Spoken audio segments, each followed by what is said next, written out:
Baptiste central de la Rive-Sud. Donc, le chrétien et son assemblée, donc numéro 2. Tel que je l'ai annoncé la semaine passée, c'est un message en 2 parties. Je vous avais dit de pas sauter aux conclusions avant d'entendre la seconde partie du message. Eh bien, deuxième partie du message, on va reprendre ce qu'on s'est laissé la semaine passée.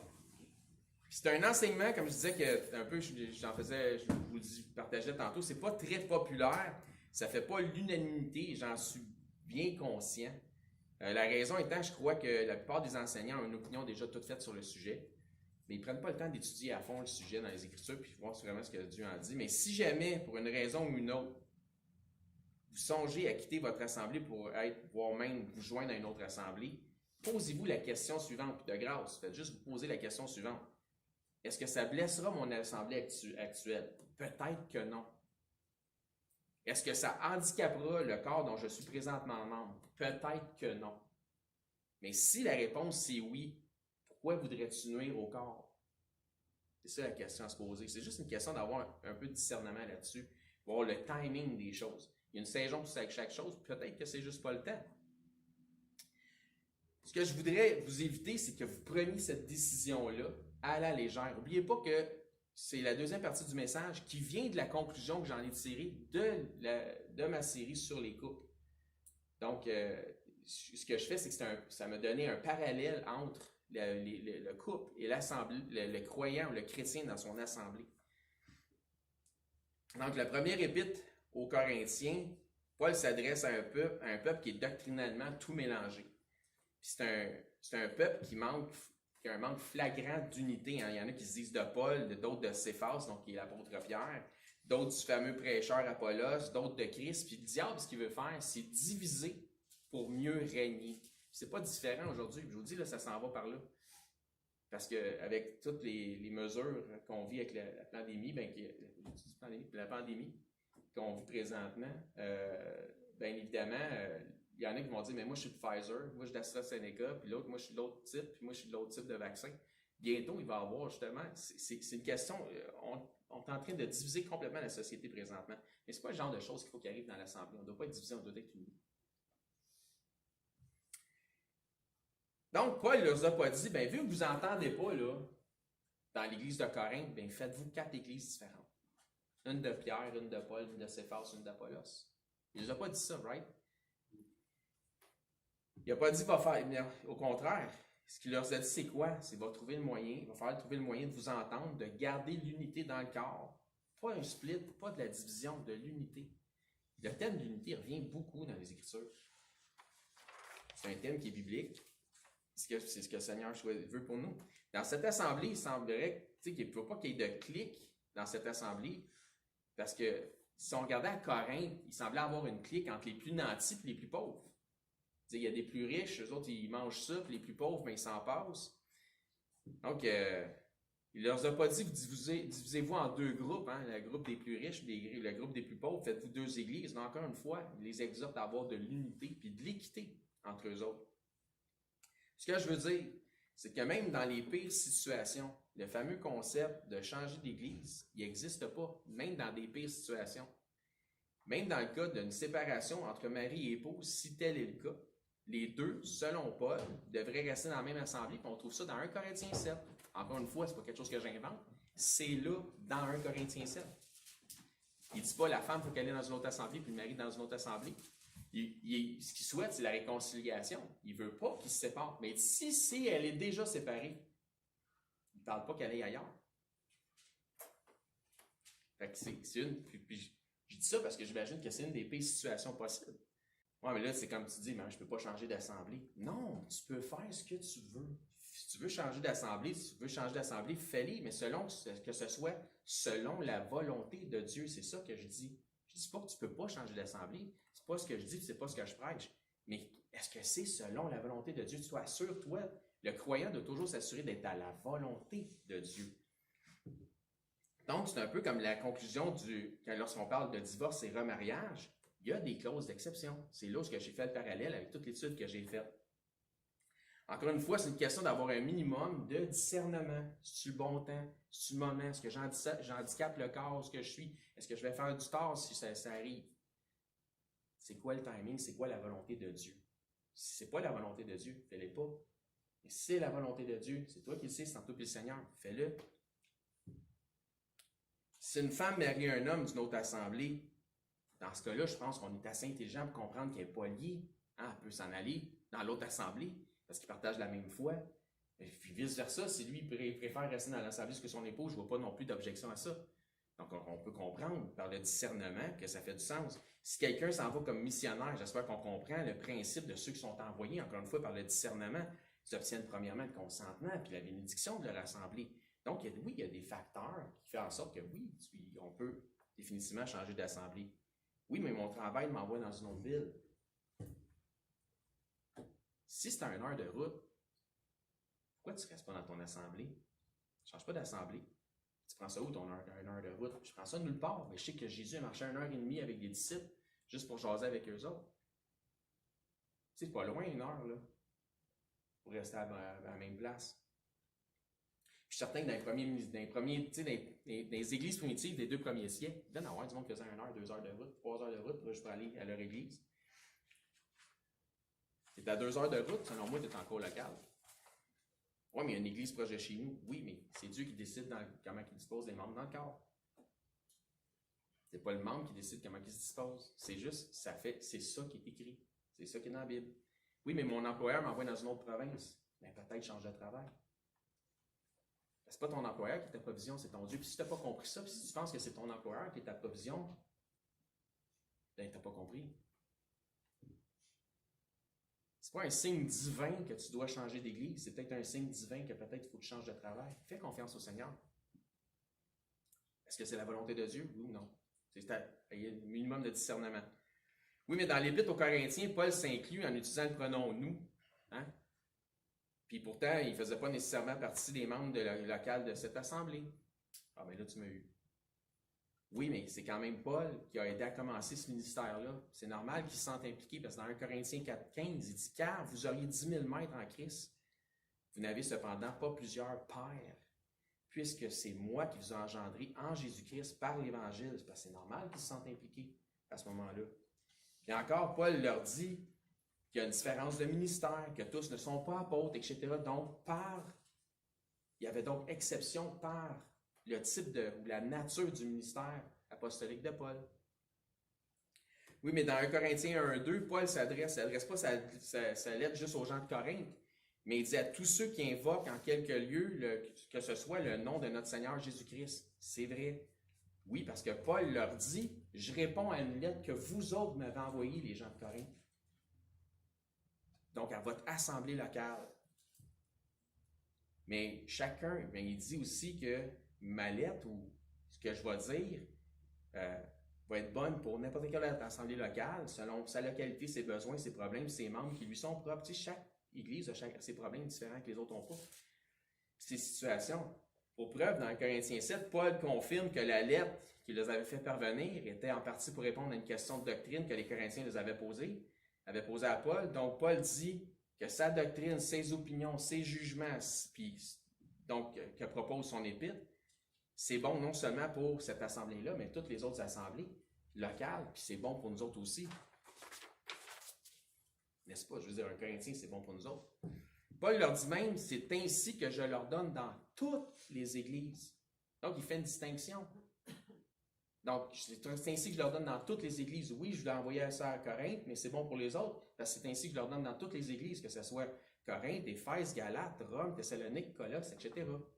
Donc, la référence, vous allez trouver ça dans 1 Corinthiens 7, 17, 1 Corinthiens 4, 17, 11, 16, 14, 33, ça parle de les autres églises. Puis attention, là, il n'y a rien que je prêche dans ce message-là qui est là pour m'avantager personnellement. Au contraire, ce n'est pas le genre de message avec lequel tu te fais des amis. Je vous le confirme. Puis je dis ça aucunement afin que ça me donne du pouvoir sur l'Assemblée. Je vous confirme même que c'est l'une des clauses d'exception qui devrait faire en sorte que si le dirigeant essaye d'avoir domination sur l'Assemblée, sur le troupeau du Seigneur, ou l'hérésie, par exemple, une autre clause d'exception, c'est le genre de choses que tu pourrais dire, moi je m'en vais de ce ministère-là. Fait que je ne cherche pas à avoir ça. Je cherche à laisser les Écritures dire ce qu'elles disent. Donc, si je me mets à prêcher une doctrine qui limite le salut, une élite ou un autre évangile, ça serait de l'hérésie. Encore une fois, tout comme dans une séparation ou un divorce, parce que c'est la conclusion que j'en ai tirée de cette étude-là, je le répète, il doit y avoir communication. Tel que c'était dit, il y avait une lettre de divorce qui devait être donnée. C'est-à-dire qu'il y a des étapes claires à accomplir avant de quitter si on choisit de quitter. C'est un enseignement pratique là, que je fais. Là. Je ne suis pas en train d'enseigner mes propres voix ou sortir des affaires d'un contexte pour pouvoir vous enseigner ce que moi je pense. Je suis en train de laisser le Seigneur dire ce qu'il dit. Tu ne peux pas abandonner sans avoir passé par certaines étapes et espérer que Dieu bénisse ton action. Bon, tu peux abandonner, mais tu ne peux pas abandonner sans avoir passé à travers certaines étapes puis espérer que Dieu bénisse ton action. Dans Matthieu 18, 15, il dit, si ton frère a péché, va, reprends-le entre toi et lui seul. S'il t'écoute, tu as gagné ton frère. Une étape. Mais s'il ne t'écoute pas, prends avec toi une ou deux personnes afin que toute l'affaire se règle sur la déclaration de 2 ou 3 témoins. Ah, une autre étape. S'il refuse de les écouter, dis-le à l'Église. Une autre étape. S'il refuse aussi d'écouter l'Église, qu'il soit pour toi comme un païen et un publicain, bon, ben, une autre étape. Et je vous le dis en vérité, tout ce que vous lierez sur la terre sera lié dans le ciel et tout ce que vous délierez sur la terre sera délié dans le ciel. Lié, délié. Pourquoi il dit lié, délié? Il parle d'unité. Il dit qu'il faut que ça reste uni. Il faut que ça reste lié. Encore une fois, tout comme dans un couple, selon ce que nous avons vu, Dieu est le Dieu qui souhaite que tu fasses tout en ton pouvoir pour la réconciliation, pas le contraire.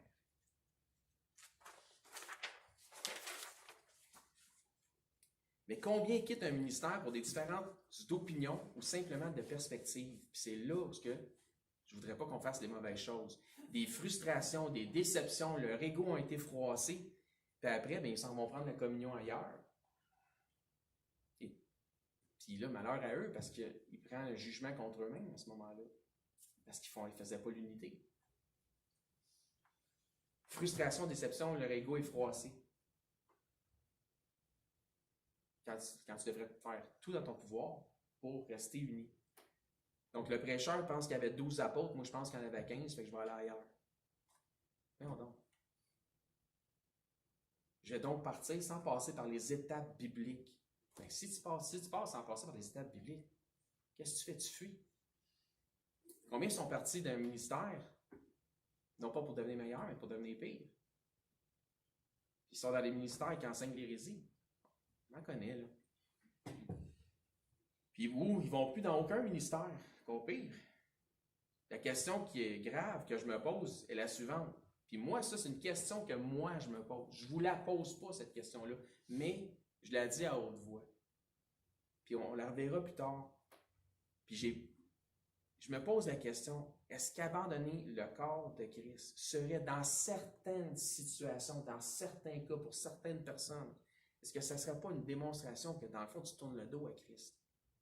Est-ce que c'est le même pour tout le monde? Est-ce que c'est le même pour toutes les situations? Non, c'est pas ce que je dis, mettez pas des mots dans ma bouche. Mais est-ce que dans certaines situations, ça ne serait pas le cas? Il faut juste garder le bon sens des Écritures. Je veux dire, si tu n'as aucune clause d'exception, si tu refuses sous des prétextes de fausse humilité de passer par les étapes bibliques pour essayer de garder l'unité si faire se peut. On est tous les membres du corps de Christ, les pierres vivantes qui sont édifiées pour bâtir le saint temple de Dieu. J'invente ça. J'invente pas ça. Jésus dit, je bâtirai mon église, il a donné sa vie pour ça. J'invente ça? Non, j'invente pas ça.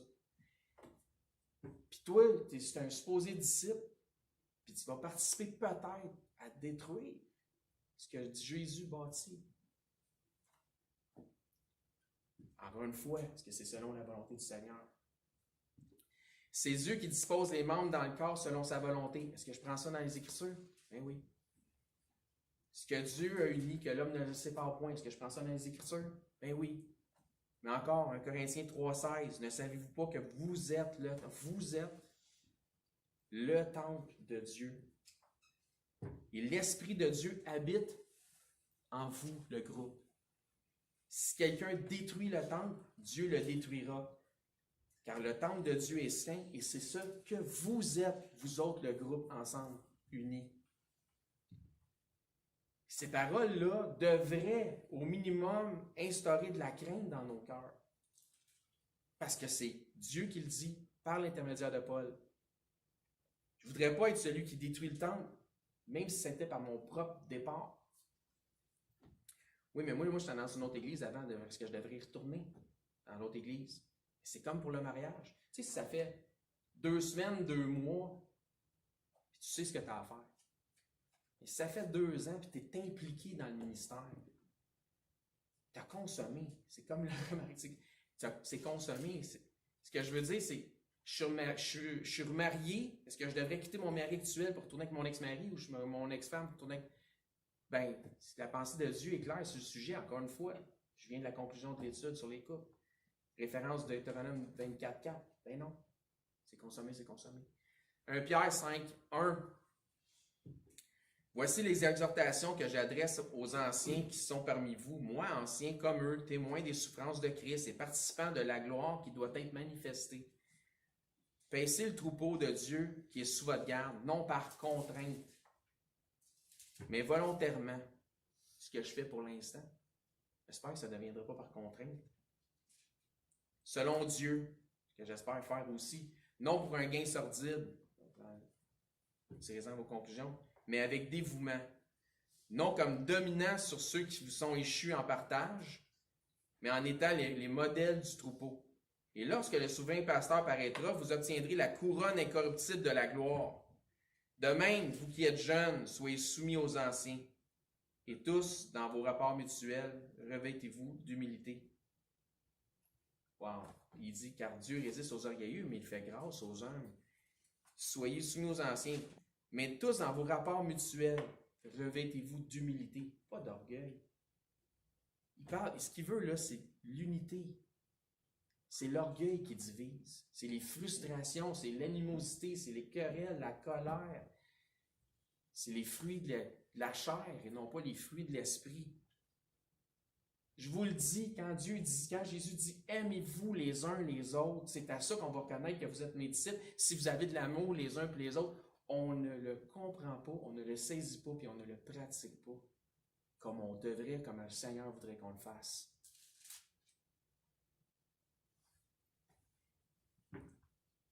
Encore une fois, tentons de faire une application terre à terre pour comprendre le côté spirituel des choses. Si je suis sous-berger, je dois prendre le soin du troupeau en vous nourrissant par les enseignements de la parole de Dieu, comme ça le dit au verset 2, ça dit selon Dieu. Chaque mouton appartient identifié à un troupeau. Le mouton, la brebis, l'agneau demeurent sous la protection de la bergerie. C'est pas par sa propre volonté qu'une brebis. Donc, c'est les choses terre à terre que je vous dis. Si vous comprenez le fonctionnement d'un troupeau, vous allez comprendre les choses célestes. C'est pas la volonté de la brebis qui ira par elle-même joindre un autre troupeau. C'est Dieu qui dispose les membres dans le corps comme il veut. On va dire ça autrement, c'est Dieu qui met les brebis dans le troupeau où il veut, comme il veut. La brebis n'a pas l'autorité de se délier de son troupeau. En d'autres mots, si quelqu'un souhaite quitter et abandonner son assemblée, ça se peut que ce soit motivé par un esprit de division et non d'unité. Essaie de faire tout ce qu'il faut en ton pouvoir pour rester à la même place. Ça se peut que ça ne marche pas, mais as-tu tout fait que ça marche? Que ce message fasse votre affaire ou non, j'invente rien. Ces principes-là sont bibliques. Ce que je vous enseigne, c'est selon ce que Dieu dit. Maintenant, c'est à vous d'accepter ce que la volonté de Dieu en la matière. Hébreux 10, 24. Veillons les uns sur les autres pour nous exciter à la charité et aux bonnes œuvres. La charité, c'est ce qui est supposé nous lier ensemble. Veillons les uns sur les autres. La charité, si tu aimes ton frère, tu restes avec eux autres. Pour ce qui est des bonnes œuvres, je peux vous garantir que si tu quittes sans avoir fait toutes les étapes possibles en ton pouvoir pour pouvoir avoir l'unité et l'amour fraternel, gardez ça, mais ce n'était pas une bonne œuvre. Verset 25, n'abandonnons pas notre assemblée, comme c'est la coutume de quelques-uns. Puis comme j'ai dit tantôt, ces passages-là sont pris par des légalistes qui veulent avoir domination sur le troupeau. Ça ne change pas que c'est une vérité si c'est bien enseigné, si c'est dans le bon esprit, si c'est reçu avec le bon esprit aussi. Mais je ne suis pas là pour avoir domination sur le troupeau. Je ne la veux pas, cette domination-là. Je suis là pour vous enseigner quelque chose, vous empêcher peut-être de faire une erreur, s'il y a une erreur que vous êtes sur le point de faire. Considérez, est-ce que ça vient des Écritures ou ça vient du gars qui parle? N'abandonnons pas notre assemblée comme c'est la coutume de quelques-uns, mais exhortons-nous réciproquement, et cela d'autant plus que vous voyez s'approcher le jour. Puis si le jour s'approchait, il y a 2000 ans, pensez-vous qu'on est plus proche aujourd'hui ou plus loin que de ce jour-là? Certains vont utiliser ce passage-là puis en faire une interprétation particulière et prêcher que tous les membres doivent absolument être présents à chaque fois que les portes sont ouvertes. Ça, c'est ce qu'on appelle du légalisme. C'est ce que je vous disais tantôt. Ça va être utilisé pour avoir domination sur le troupeau. Si on est ouvert 5 jours par semaine pour toutes sortes de raisons, il faut que tu sois là. Tu n'as pas le choix. Ça, c'est de l'ingérence. Je ne fais pas ça puis je ne ferai pas ça. Soyons clairs. C'est pas ça que ça veut dire abandonner votre rassemblement. C'est pas parce que tu as sauté un dimanche, ou 2 dimanches, ou 3 dimanches que tu as abandonné ton assemblée. Ça, c'est du légalisme. J'embarque pas là-dedans, puis je suis pas d'accord avec ça. Abandonner, ça veut dire ce que ça veut dire. Abandonner, c'est comme dans l'histoire du couple où l'incrédule abandonne celui qui croit. Tu n'as plus de nouvelles, tu ne sais plus où, tu n'es plus capable de le rejoindre, tu ne sais même pas ce qui s'est passé. Tu ne sais même pas pourquoi dans bien des cas. Ça, c'est abandonner. Ça veut dire ce que ça veut dire, abandonner. On ne fera pas dire ce que ça ne veut pas dire. Mais il dit, exhortons-nous réciproquement, les uns les autres. Un exhorte l'autre. Nous exhorter à quoi? Bien, exactement ce que je suis en train de faire. Qu'est-ce que je suis en train de faire? Je suis en train de vous exhorter comme on devrait s'exhorter les uns les autres à ne pas abandonner notre assemblée. C'est ça que je fais. Je vous encourage à ne pas faire ça. Pourquoi? Parce que Hébreux 10, 24, ça dit de vous dire de s'exhorter à ne pas abandonner notre assemblée. C'est pas parce que je suis ici. Si j'étais assis sur un banc, je vous dirais la même affaire. Parce que c'est ça que ça nous dit de faire, de s'exhorter réciproquement les uns les autres. Non, vas-y pas. Check, assure-toi que tu es selon la volonté du Seigneur.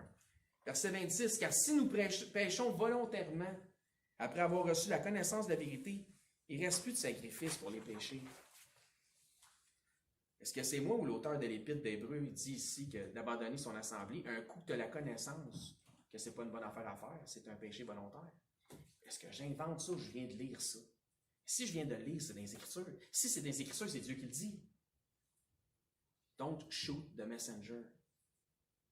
Maintenant que vous êtes au courant, la question c'est, allez-vous pécher volontairement? Tu sais, plutôt dans le message, je dis que j'ai dit quelque chose de difficile, puis j'ai pensé tout haut, puis j'ai posé la question suivante. Puis je vous ai dit, je ne vous pose pas la question, c'est une question que moi je me pose. Est-ce que abandonner le corps de Christ, dans certains cas, encore une fois, pour certaines personnes, certaines situations, est-ce que ce ne serait pas une démonstration de tourner le dos ou d'abandonner Christ? Je ne suis pas certain d'avoir la réponse à la question.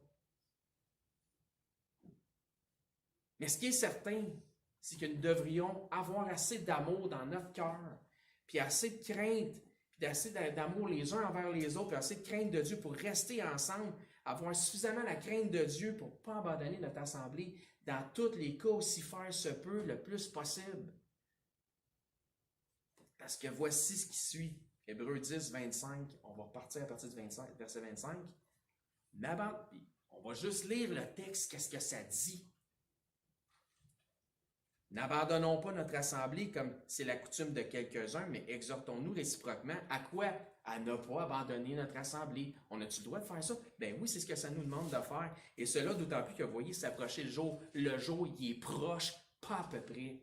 C'est une bonne chose que je sois ici en train de vous exhorter à ne pas abandonner votre assemblée. Car si nous prêchons volontairement, après avoir reçu la connaissance de la vérité, il ne reste plus de sacrifice pour les péchés, mais une attente terrible du jugement de l'ardeur d'un feu qui dévorera les rebelles. Celui qui a violé la loi de Moïse meurt sans miséricorde sur la déposition de 2 ou 3 témoins. Vous vous souvenez que tantôt Jésus a dit, si ton frère a péché contre toi, va, reprends-le. Et sinon, va chercher une ou deux personnes. Est-ce qu'il y aurait un lien entre ce que Jésus a dit et ce qu'il dit ici? Parce qu'il fait un parallèle en parlant aux Hébreux. entre ceux qui savent de la loi. De quel pire châtiment pensez-vous que sera jugé digne celui qui aura foulé aux pieds le Fils de Dieu, qui aura tenu pour profane le sang de l'alliance par lequel il a été sanctifié et qui aura outragé l'Esprit de grâce? On est sauvé par la grâce, par le moyen de la foi. Verset 30. Car nous connaissons celui qui a dit « À moi la vengeance, à moi la rétribution, et encore le Seigneur jugera son peuple. » Car c'est une chose terrible de tomber entre les mains du Dieu vivant. C'est entre vous et Dieu. Mais je voudrais vous éviter de faire quelque chose qui est contre la volonté du Seigneur. Puis je voudrais m'assurer que vous ne preniez pas une décision à la légère. C'est spécial quand l'auteur ramène le fait que d'abandonner son assemblée est l'équivalence de fouler aux pieds le Fils de Dieu. C'est pas moi qui le dis, c'est ça qui est écrit. Est-ce que l'assemblée, l'Église, n'est pas le corps de Christ? Regardez comment ça se termine au chapitre 39, verset 39, pardon. Le chapitre 10 se termine comme ça. Nous ne sommes pas de ceux qui se retirent pour se perdre, mais de ceux qui ont la foi pour sauver leur âme. Si tu te retires, est-ce que ça manifeste que tu n'as pas eu la foi, comme il dit? C'est super conséquent avec chapitre 6 de Jean, où ce qui dit Jésus savait d'avance qui ne croyait pas et qui était celui qui était pour le trahir. Et dès lors, ils s'en retirèrent de lui. Mais c'était ses disciples.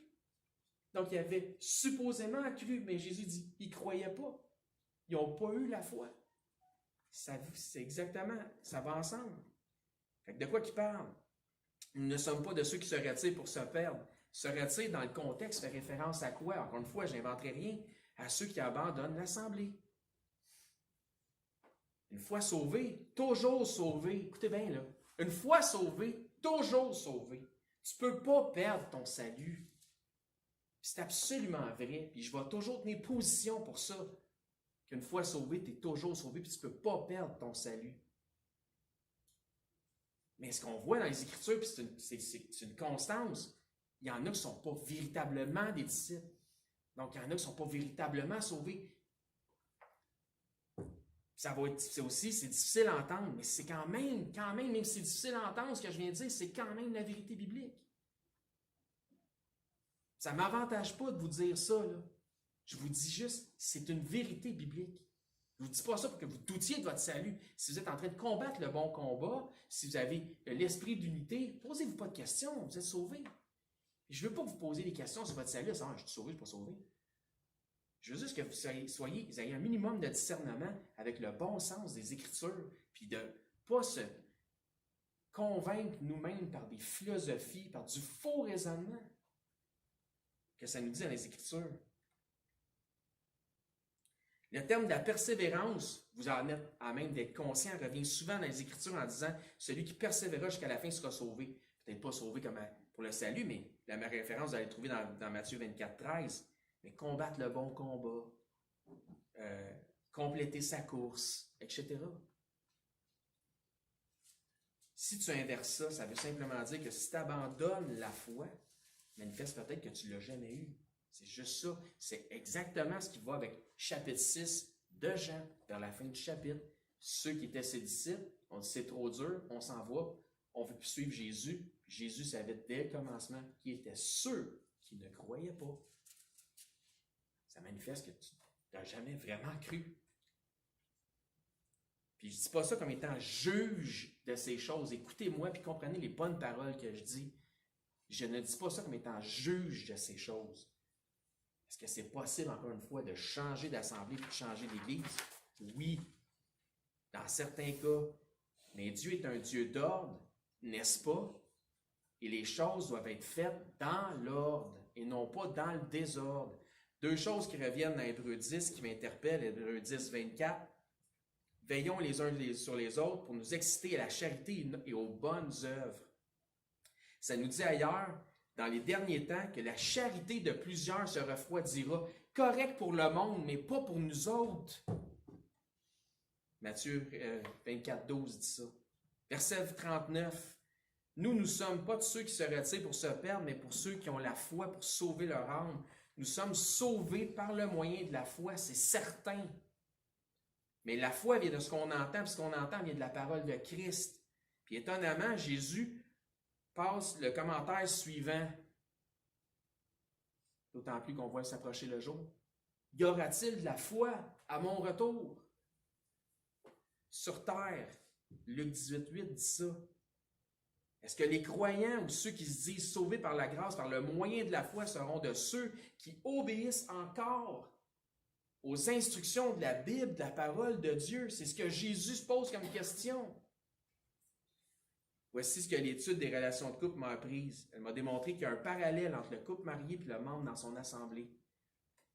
Puis il y a un tel mépris des liens du mariage, alimentés par des philosophies mondaines qui se sont même incrustées dans nos assemblées, des faux raisonnements par lesquels les couples se séparent, divorcent, se remarient sans fondement biblique, donc pour des facteurs selon leur convenance. Ma volonté, Seigneur, et non la tienne.